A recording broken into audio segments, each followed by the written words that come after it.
राज्य सरकारने अनेक आश्वासन दिले, परंतु एकही आश्वासन पूर्ण केले नाही। शिवसेना उद्धव बाळासाहेब ठाकरे पक्षाच्या वतीने जिल्हाधिकारी दिलीप स्वामी यांना निवेदन देण्यात आले।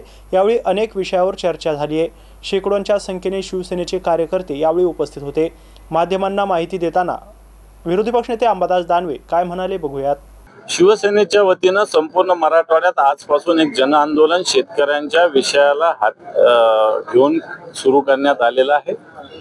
सरकारने विधानसभा निवडणुकीच्या वेळेस कर्जमुक्तीचं आश्वासन दिलेलं, हमी भावाचं आश्वासन दिलेलं, SGSTच्या माध्यमातून शेतकऱ्याचा बी बियाणे खताचा परतावा द्यायचं ठरवलेलं, पीक विम्याच्या बाबतीत काही धोरण ठरवलं होतं ते बदललं गेलं, हर घर जल जीवन योजनेचा पूर्ण बोजवारा उडालेला आहे, लाडक्या बहिणींना 2100 रुपये देण्याचं वचन दिलं होतं। आणि मला वाटतं हे सगळ्या गोष्टी ज्यांनी वादे केले होते, परंतु एकही वादा पूर्ण होत नाही।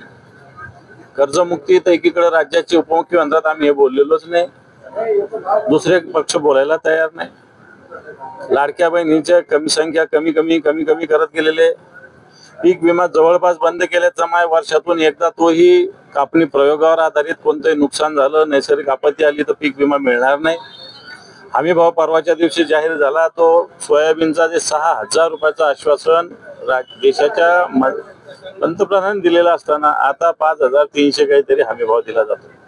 थोडक्यात या सरकारला क्या हुआ तेरा वादा हा प्रश्न आम्ही या आंदोलनाच्या निमित्तानं विचारतोय।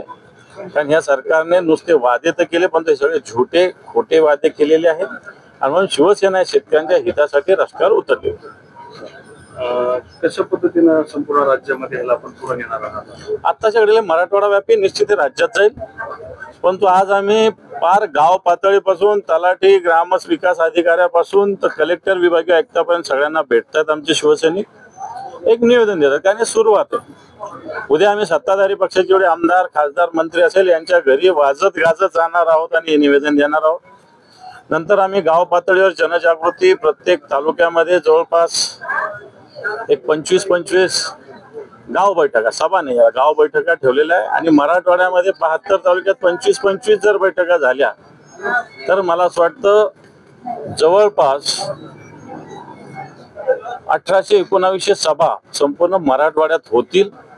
सभा म्हणण्यापेक्षा गाव बैठक आहे आणि या गावकऱ्यांमध्ये आम्ही सरकारने दिलेल्या वाद्याविषयी एक जनजागृती करणार आहे। शेतकऱ्यांचे प्रश्न सरकारने सोडवावेत अशा प्रकारचं आवाहन करणार आहोत।